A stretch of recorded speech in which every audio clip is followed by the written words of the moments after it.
Everyone, आज हम इस वीडियो में बात करने वाले हैं प्रिपरेशन ऑफ एरोमेटिक हैलाइड के पार्ट सेकंड की। जैसा कि हमने बताया था कि एरोमेटिक हैलाइड को बनाने के दो तरीके होते हैं। सबसे पहला तरीका होता है बेंजीन डाइज़ोनियम क्लोराइड का इस्तेमाल करके, और दूसरा तरीका होता है हैलोजिनेशन ऑफ बेंजीन का इस्तेमाल करके। ठीक है, जिसमें से जो हमारा पहला तरीका था फ्रॉम बेंजीन डाइज़ोनियम क्लोराइड का इस्तेमाल करके, उसको हमने डिस्कस कर लिया था अपने पार्ट 1 के अंदर। आज हम डिस्कस करने वाले हैं कि हैलोजिनेशन ऑफ बेंजीन के द्वारा हम एरोमेटिक हैलाइड को कैसे बनाते हैं। उससे पहले अगर आप चैनल पे नए हैं तो चैनल को लाइक कीजिए, शेयर कीजिए और चैनल को सब्सक्राइब कीजिए। तो चलिए शुरू करते हैं हमारे टॉपिक के साथ में कि प्रिपरेशन ऑफ एरोमेटिक हैलाइड को कैसे बनाएंगे हम बेंजीन की सहायता से। तो हमारे पास में क्या होती है, हम यहाँ पे टॉपिक का नाम लिख देते हैं कि सेकंड प्रिपरेशन आप किसके माध्यम से करने वाले हैं। तो नाम है by halogenation of benzene, halogenation of benzene. ये आपका मेथड रहने वाला है कि हम बेंजीन के अंदर हैलोजिनेशन करेंगे। हैलोजिनेशन का मतलब होता है कि हम इसके अंदर क्लोरीन ऐड कर सकते हैं, ब्रोमीन ऐड कर सकते हैं, आयोडीन ऐड कर सकते हैं, लेकिन ये जो भी हम ऐड कर रहे हैं ये हम ऐड करेंगे in the presence of anhydrous AlCl3 की प्रेजेंस में, या फिर in the presence of anhydrous FeCl3 की प्रेजेंस में, क्योंकि इन्हीं की प्रेजेंस में ये रिएक्शन रन करी जाती है। तो हम लेके चलते हैं, देखो हमारे पास में क्या है, बेंजीन है, हम यहाँ पे लेके चल रहे हैं। ये हमारे पास में हमने बेंजीन बना ली, इसका नाम होता है बेंजीन। और बेंजीन के चारों तरफ हमें पता है कि हाइड्रोजन अटैच होते हैं, तो हमने यहाँ पे एक हाइड्रोजन भी लगा दिया। अब क्या होता है, अगर मैं इसकी रिएक्शन करवा दूं किसके साथ में, क्लोरीन के साथ में रिएक्शन करवा दूं, तो क्लोरीन मैंने यहाँ पे 2 की फॉर्म में लिख दिया, Cl और Cl की फॉर्म में लिख दिया, और ये रिएक्शन में चलवा रहा हूँ अनहाइड्रस AlCl3 की प्रेजेंस में, या फिर आप इसको चलवा सकते हैं अनहाइड्रस FeCl3 की प्रेजेंस में। आप दोनों में से किसी का भी इस्तेमाल कर सकते हैं। तो जब ये रिएक्शन चलती है तो होता क्या है, देखो ये वाला जो हाइड्रोजन होता है, ये वाला हाइड्रोजन, ये हाइड्रोजन क्या करता है, एक क्लोरीन के साथ में बाहर निकल जाता है, क्या बनके, HCl बनके ये बाहर निकल जाता है, और जो क्लोरीन होता है वो इसका स्थान ले लेता है हाइड्रोजन का, यानी हमें मिल जाएगा यहाँ पे क्लोरोबेंजीन। देखो इस तरीके से ये बन गया क्लोरोबेंजीन, इसका हम यहाँ पे नाम लिख देते हैं क्लोरोबेंजीन। फर्दर क्या हो सकता था, अगर मैं इसके अंदर क्या ऐड कर देता, देखो अगर मैं इसके अंदर ऐड कर देता ब्रोमीन, ये हमने ब्रोमीन ऐड कर दी, और किसकी प्रेजेंस में, तो आप इन दोनों में से किसी भी साल्ट का इस्तेमाल कर सकते हैं, या तो अनहाइड्रस AlCl3 का या फिर अनहाइड्रस FeCl3 का। तो हम यहाँ पे इस्तेमाल कर रहे हैं अनहाइड्रस AlCl3 का। जैसे ही हम इस्तेमाल करेंगे तो ये क्या होगा, ये वाला जो हाइड्रोजन है ये एक ब्रोमीन के साथ में क्या करेगा, बाहर निकल जाएगा, यानी ये निकल जाएगा HBr बन के, और एक ब्रोमीन इसका स्थान ले लेगी और हमें मिल जाएगा ब्रोमोबेंजीन। तो यहाँ पे देखो कुछ इस तरीके की स्ट्रक्चर बन जाएगी, और इसका नाम होता है ब्रोमोबेंजीन, ब्रोमोबेंजीन। नेक्स्ट क्या हो, अगर हम इसके अंदर क्या डाल दें, आयोडीन डाल देते, यानी अब क्या कर सकते थे हम इसके अंदर, देखो हम यहाँ पे रिएक्शन चलवा रहे हैं, अगर हम इसके अंदर क्या डाल देते, आयोडीन डाल देते in the presence of anhydrous AlCl3, तो क्या होता है, ये जो रिएक्शन होती है ना सेम मोड में नहीं चलती है, क्योंकि जब इसकी रिएक्शन आयोडीन के साथ में करवाई जाती है तो हमें पता है आयोडीन और आयोडीन के बीच में जो बॉन्ड होता है, बॉन्ड लेंथ होती है, वो काफ़ी ज़्यादा बड़ी होती है, और बड़ी बॉन्ड लेंथ होने के कारण ये जल्दी ही टूट जाता है, और जितनी जल्दी ये टूट जाता है उतनी ही ज़्यादा इसकी रिएक्टिविटी हो जाती है। तो ये जो रिएक्शन चलती है ना आयोडीनेशन की, ये अनहाइड्रस AlCl3 की प्रेजेंस में ना चल के ये रिफ्लक्स मोड में चलती है। रिफ्लक्स का मतलब होता है ऐसी रिएक्शन जो वेपर फेज में करवाई जाती है। तो जब इसकी आयोडीनेशन करवाई जाती है तो ये ज़्यादा रिएक्टिव होने के कारण ये बैकवर्ड रिएक्शन भी शो करती है, फॉरवर्ड तो करती ही करती है, लेकिन ये बैकवर्ड रिएक्शन भी शो करती है। यानी ये होना क्या चाहिए था, देखो ये वाला हाइड्रोजन इस वाले आयोडीन के साथ में निकल के ये तो क्या बना देना चाहिए था, इसको HI निकल जाना चाहिए था बाहर, यानी यहाँ पे निकलना चाहिए था HI, बाहर निकलना चाहिए था, और ये वाले इसके ऊपर क्या अटैच होना चाहिए था, एक आयोडीन अटैच होनी चाहिए थी, यानी हमें मिलनी चाहिए थी आयोडोबेंजीन। देखो इस तरीके से ये बनना चाहिए था, लेकिन ये वाला बॉन्ड क्या होता है, काफ़ी ज़्यादा बड़ा होता है, और बड़ा बॉन्ड होने के कारण ये जल्दी ना टूट जाए, और जल्दी टूट के दोबारा से ये रिएक्शन बैकवर्ड रिएक्शन ना शो करने लग जाए, तो इसीलिए हम इसके अंदर डालते हैं HNO3, यानी नाइट्रिक एसिड का इस्तेमाल किया जाता है। तो आप इसको इसमें क्या डालेंगे, इस रिएक्शन के अंदर आप HNO3 का इस्तेमाल करेंगे, और यहाँ पे हम लिख भी देते हैं क्यों डालते हैं इसको, कि बैकवर्ड रिएक्शन ना हो, तो आप लिखेंगे to stop the backward reaction, to stop the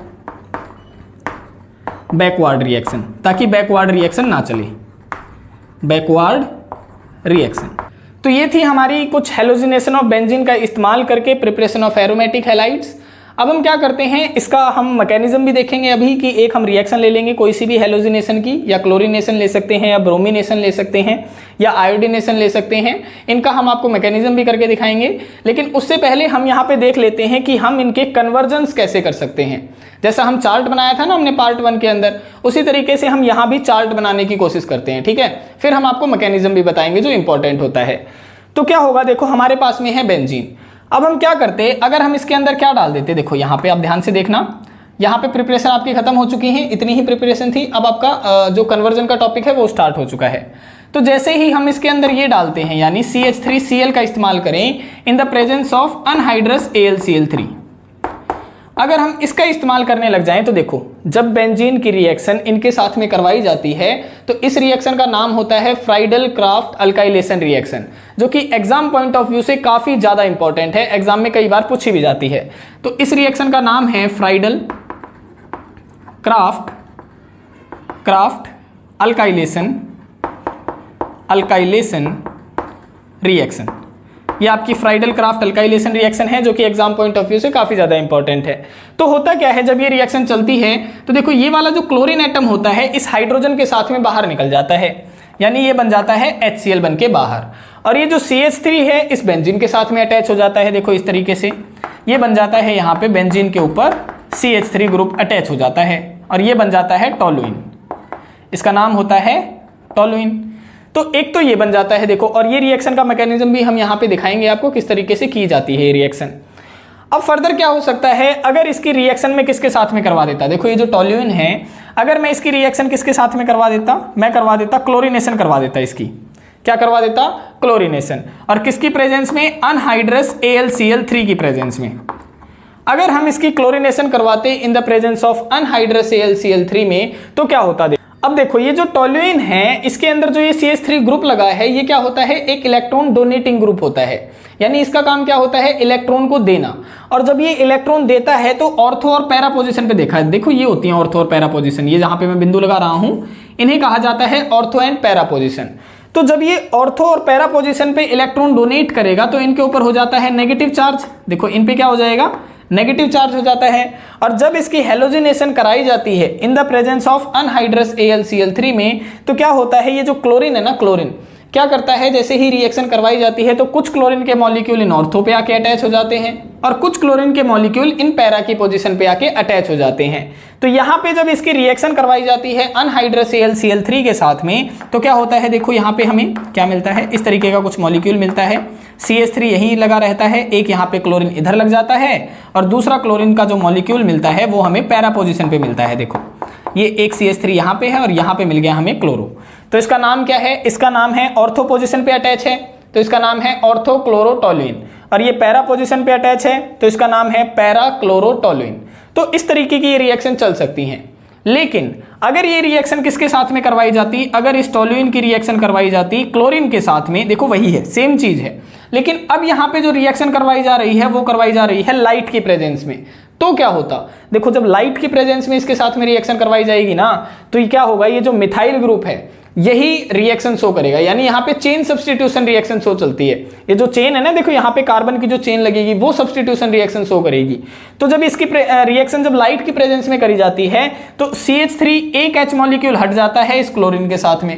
देखो जैसे मान के चलूं ये CH3 को मैं इस तरीके से लिख सकता हूं CH2 और H, तो जब लाइट की प्रेजेंस में चलेगी तो ये वाला हाइड्रोजन एक क्लोरीन के साथ में बाहर निकल जाएगा, क्या बनके, HCl बनके, और जो दूसरा क्लोरीन बचेगा वो यहां पे इसकी जगह ले लेगा, यानी ये बना देगा देखो इस तरीके का मॉलिक्यूल, ये हो गया CH2 और ये हो गया Cl। तो इस तरीके से दोबारा से रिएक्शन भी शो कर सकते हैं। फर्दर क्या हो सकता है, देखो अगर मैं इसके अंदर, जैसे ही हमारे पास में जो ये टोलुइन था, अगर मैं इसके अंदर क्या डाल देता, देखो यहाँ पे ध्यान से देखना, यहाँ पे देखो मैं ये एरो इस तरीके से लेके जा रहा हूँ, ये ध्यान से याद रखना। अगर मैं इसके अंदर क्या डाल देता, अगर मैं इसके अंदर ऑक्सीडाइजिंग एजेंट डाल देता, और ऑक्सीडाइजिंग एजेंट भी कौन सा, स्ट्रॉन्ग ऑक्सीडाइजिंग एजेंट। कौन कौन से थे स्ट्रॉन्ग ऑक्सीडाइजिंग एजेंट, हमने डी और एफ ब्लॉक में पढ़े थे। पहला था हमारा पोटासियम डाइक्रोमेट और दूसरा था हमारा पोटासियम परमैंगनेट। तो हम यहाँ पे इस्तेमाल कर सकते हैं पोटासियम परमैंगनेट का। देखो हम यहाँ पे लिख रहे हैं KMnO4 in the presence of basic medium. हम एसिडिक मीडियम में भी इसका इस्तेमाल कर सकते हैं। तो जैसे ही हम ये ऑक्सीडाइजिंग एजेंट डालेंगे, ये CH3 मॉलिक्यूल किस में कन्वर्ट हो जाएगा, COOH में कन्वर्ट हो जाएगा। यानी यहाँ पे हमें मिल जाएगा बेंजोइक एसिड। देखो इस तरीके से ये बन जाएगा COOH, इसका नाम है बेंजोइक एसिड, बेंजोइक एसिड। तो इस तरीके से आप ये कुछ कन्वर्जेंस भी इस्तेमाल कर सकते हैं। अब हम कुछ एक आधे और कन्वर्जेंस देख लेते हैं जो कि एग्जाम पॉइंट ऑफ व्यू से भी काफी ज्यादा इंपॉर्टेंट होते हैं। अब हम कुछ कन्वर्जेंस देख लेते हैं कि किस तरीके से कन्वर्जेंस पे क्वेश्चन पूछे जाते हैं। जैसे मान के चलते हैं हमारे पास में क्या थी, हमारे पास में थी बेंजीन, ये थी हमारे पास में बेंजीन। और अगर हम इसके अंदर किसकी रिएक्शन करवा रहे थे, हम करवा रहे थे CH3Cl की reaction in the presence of anhydrous AlCl3। तो यहाँ पे क्या हो रहा था, देखो ये वाला जो हाइड्रोजन है ये तो इस क्लोरीन के साथ में निकल रहा था HCl बन के, और हमें क्या मिल रहा था, हमें मिल रहा था टोलुइन। देखो हमें ये मिल गया टोलुइन, ठीक है, इसका नाम है टोलुइन। तो इस तरीके से भी आपसे क्वेश्चन पूछा जा सकता है कि ये बताओ कि फ्राइडल क्राफ्ट अल्काइलेशन रिएक्शन कौन सी है, तो आपने याद होनी चाहिए। सेकंड आपसे पूछ सकता है कि कन्वर्ट करो बेंजीन को टोलुइन के अंदर, तो आपको पता होना चाहिए। फर्दर हम क्या कर सकते हैं, देखो हमने क्या बताया कि अगर हम इसके अंदर क्या डाल दें, ऑक्सीडाइजिंग एजेंट डाल दें KMnO4 in the presence of basic medium, तो क्या है, ये है स्ट्रॉन्ग ऑक्सीडाइजिंग एजेंट। ये टोलुइन को किस में कन्वर्ट कर देगा, ये कन्वर्ट कर देगा बेंजोइक एसिड में। जैसा कि हमने ये बना लिया, देखो ये कर दिया इसने बेंजोइक एसिड के अंदर कन्वर्ट, COOH, ये हो गया।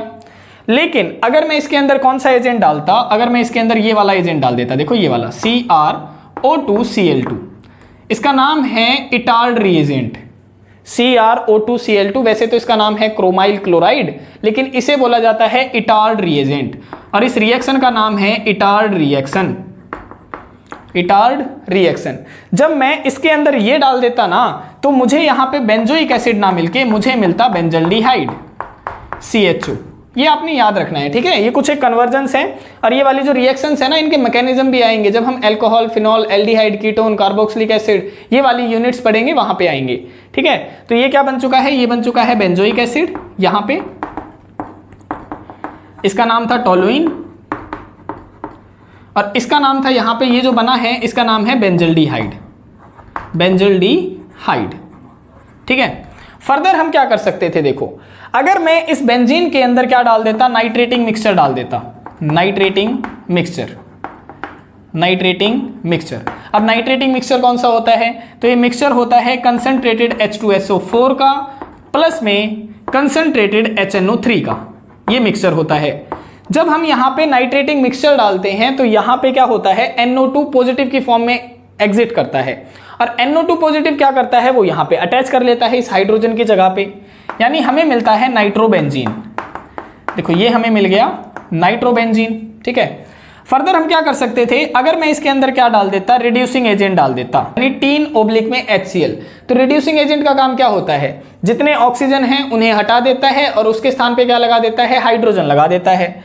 तो ये यहाँ पे बना लेता एनिलीन, देखो इस तरीके से ये यहाँ पे क्या बन जाता, एनिलीन बन जाता। फर्दर हम यहाँ पे क्या कर सकते थे, देखो हम यहाँ पे अगर डाल देते NaNO2 यानी सोडियम नाइट्रेट जमा में HCl अगर हम डाल देते, और कितने टेम्परेचर पे, 0 से 5 डिग्री सेल्सियस टेम्परेचर के अंदर, तो यहाँ पे क्या हो सकता था, देखो अब ये रिएक्शन चल जाती है डाईएजोटाइजेशन रिएक्शन।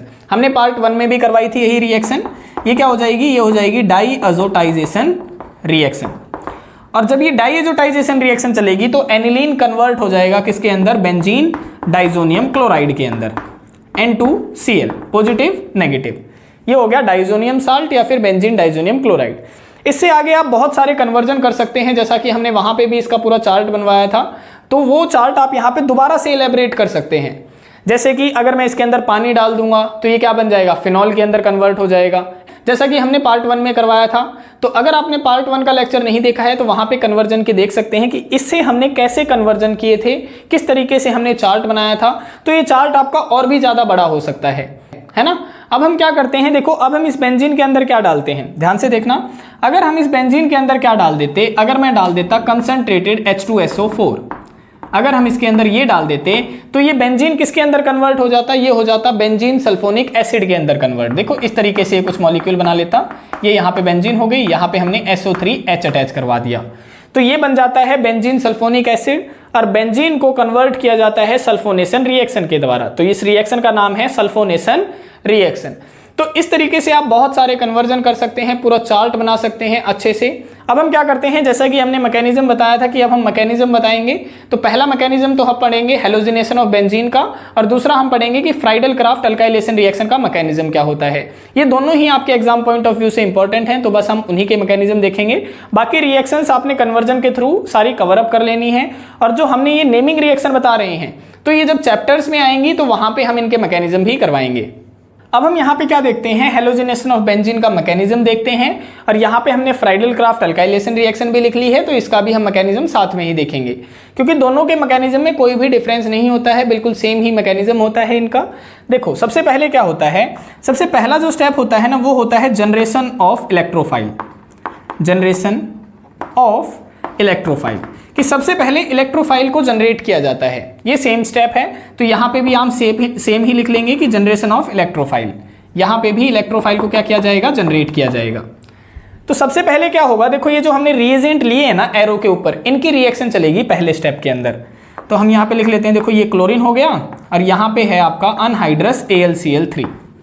तो जैसे ही ये रिएक्शन चलती है, ये वाला जो क्लोरीन है ये क्या करता है, एक क्लोरीन अपने इलेक्ट्रॉन साथ में ले जाके किस पे अटैक कर देता है, AlCl3 पे अटैक कर देता है। अब Cl अपने इलेक्ट्रॉन साथ में लेके गया है, तो Cl नेगेटिव बन चुका है, और ये AlCl3 के साथ में कंबाइन होके बन जाता है AlCl4 नेगेटिव बन गया। अब ये क्लोरीन क्या है, क्लोरीन के ऊपर तो इलेक्ट्रॉन है नहीं, क्योंकि ये सारे के सारे इलेक्ट्रॉन अपने साथ ले गया, तो इस क्लोरीन के ऊपर चार्ज बच जाता है Cl पॉजिटिव। इस तरीके से सिमिलरली हम क्या करेंगे, देखो इधर लिख लेते हैं इस वाले का मैकेनिज्म। तो इसमें पहले स्टेप में क्या होगा, सेम ही होगा। देखो ये वाला क्या है, ये वाला इस वाले रिएजेंट के साथ में रिएक्ट करेगा। तो हम यहाँ पे लिख लेते हैं पहले स्टेप में, देखो हमारे पास में होगा CH3Cl, और इसकी रिएक्शन करवाई जाएगी AlCl3 के साथ में। तो यहाँ भी क्या होगा, ये वाला जो क्लोरीन है ना, ये अपने इलेक्ट्रॉन लेके कहाँ पे जाएगा, इस AlCl3 के पास में जाएगा, और ये इलेक्ट्रॉन लेके जाएगा तो Cl नेगेटिव की फॉर्म में जा रहा है, तो ये बना देगा यहाँ पे AlCl4 नेगेटिव, और जमा में देखो क्या बच जाएगा, अब CH3 बचा है यहाँ पे, तो ये इलेक्ट्रोफाइल की फॉर्म में जनरेट हो जाएगा CH3 पॉजिटिव की फॉर्म में। तो हो गए दोनों तरफ इलेक्ट्रोफाइल जनरेट। देखो यहाँ पे Cl पॉजिटिव जनरेट हो चुका है, यहाँ पे CH3 पॉजिटिव जनरेट हो चुका है। अब आ जाता है हमारा सेकेंड स्टेप। सेकेंड स्टेप में क्या होगा, इसमें होता है अटैक ऑफ इलेक्ट्रोफाइल, कि जो इलेक्ट्रोफाइल है इसका अटैक किया जाएगा बेंजीन के ऊपर। तो सेकेंड स्टेप हम यहाँ पे लिख देते हैं, देखो attack of electrophile, attack of electrophile. Similarly आप यहाँ पे भी लिख लेंगे सेकंड स्टेप के अंदर कि हमारा सेकंड स्टेप में क्या होगा, अटैक ऑफ इलेक्ट्रोफाइल, कि जो इलेक्ट्रोफाइल बना है अब उसका अटैक हो जाएगा। तो क्या होगा, देखो अब हमारा अटैक किसके ऊपर होगा, बेंजीन के ऊपर। तो हम यहाँ पे लिख लेते हैं, देखो ये हमने यहाँ पे बेंजीन लिख ली, ये कुछ इस तरीके से ये यहाँ पे हमने बना लिया, और हमें पता है बेंजीन के चारों तरफ क्या होते हैं, हाइड्रोजन प्रेजेंट होते हैं, तो ये हमने बना लिया, और यहाँ पे आ गया ये इलेक्ट्रोफाइल यानी Cl पॉजिटिव। अब क्या करेगा, देखो ये अटैक करेगा नेगेटिव चार्ज के ऊपर, लेकिन यहाँ पे नेगेटिव चार्ज कहीं पे दिख ही नहीं रहा है। अब नेगेटिव चार्ज नहीं दिख रहा है, तो ये वाले जो बेंजीन के जो ये पाई इलेक्ट्रॉन हैं, ये क्या करेंगे, मूवमेंट शो करेंगे, और यहाँ पे शिफ्ट हो जाएंगे। जैसे ही ये यहाँ पे शिफ्ट होंगे, इसके ऊपर आ जाएगा नेगेटिव चार्ज, इसके ऊपर कौन सा चार्ज आ जाएगा, नेगेटिव चार्ज। अब जैसे ही ये नेगेटिव चार्ज आएगा, इस पे कौन अटैक कर देगा, ये वाला क्लोरीन अटैक कर देगा, ये पॉजिटिव चार्ज बनके, है ना। तो जैसे ही इस पे अटैक किया, इसने क्या बना दिया, देखो यहाँ पे हम लिख रहे हैं इस तरीके से।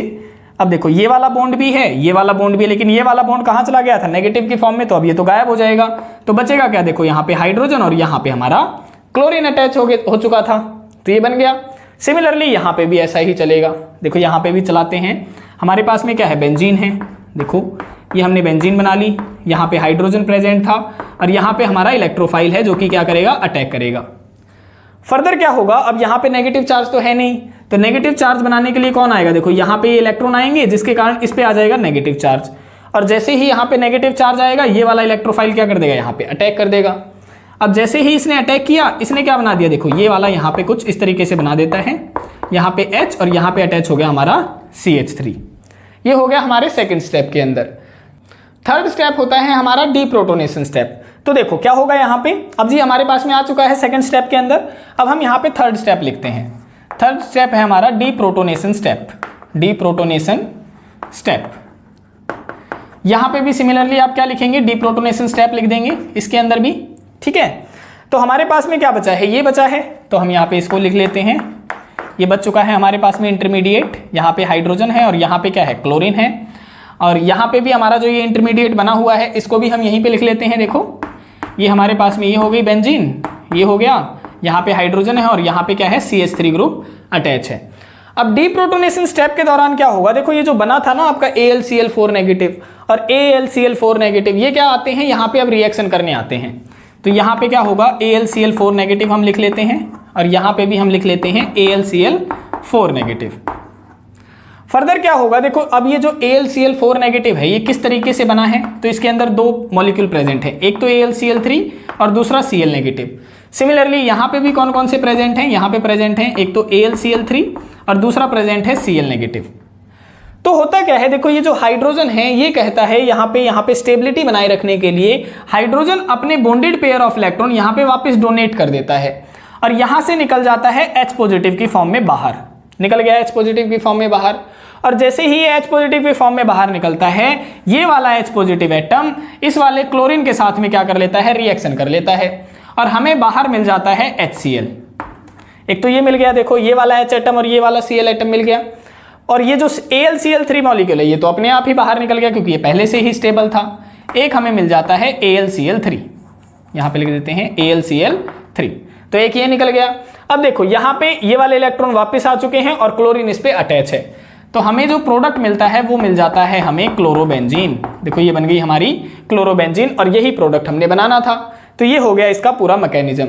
सिमिलरली यहाँ पे भी क्या होता है, यहाँ पे स्टेबिलिटी बनाए रखने के लिए हाइड्रोजन अपने इलेक्ट्रॉन इसे वापस दे देता है और H एटम यहाँ पे निकलता है H पॉजिटिव की फॉर्म में और ये H पॉजिटिव की फॉर्म में जो निकलता है ये अटैक करेगा इस क्लोरीन के ऊपर और बाहर निकल जाता है HCl बन के। तो ये क्या बन के निकल जाएगा, देखो HCl बन के ये बाहर निकल चुका है, साथ में ये बचा हुआ है मॉलिक्यूल AlCl3, तो ये भी बाहर निकल जाएगा, निकल गया। फर्दर क्या है, देखो इसने अपने बॉन्डेड पेयर इसे डोनेट कर दिए थे और बेंजीन पे अब अटैच है CH3 ग्रुप, तो ये हमें एज ए प्रोडक्ट मिल जाएगा। तो हम यहाँ पे लिख देते हैं इस प्रोडक्ट को कि ये हमें मिल गया टोलुइन। तो इस तरीके से हमारा इसका मैकेनिज्म चलता है। तो ये थे आपके preparation of aromatic halide and कुछ इंपॉर्टेंट कन्वर्जन्स जो कि आपके एग्जाम पॉइंट ऑफ व्यू से काफी ज्यादा इंपॉर्टेंट है। आज के लिए इतना ही। आशा है आपको आज का लेक्चर पसंद आया होगा और अगर लेक्चर आपको पसंद आ रहे हैं तो इन्हें ज़्यादा से ज़्यादा शेयर कीजिए। मिलते हैं किसी और वीडियो में किसी और टॉपिक के साथ में, तब तक के लिए बाय बाय, टेक केयर।